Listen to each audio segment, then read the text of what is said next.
Okay, hey guys, this is the QSC PLX 1602 amplifier.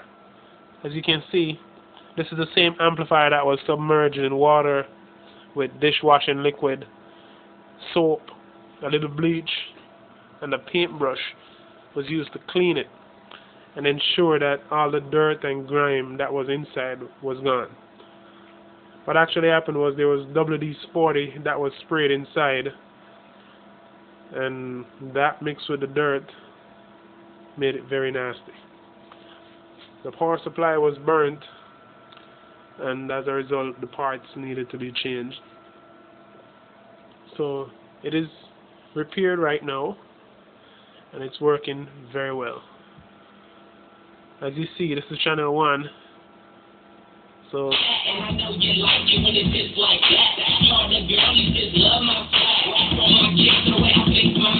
that's channel 1 working.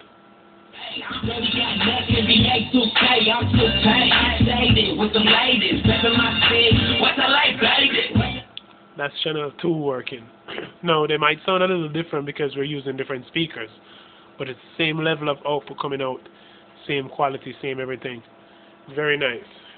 Now there are people that might say, hey, this guy's crazy. You should never mix water with electronics. But if you know what you're doing, that shouldn't be a problem. Shouldn't be an issue at all. So there you go. Very clean. Looks brand new. And ready to work. Okay guys, I'm out.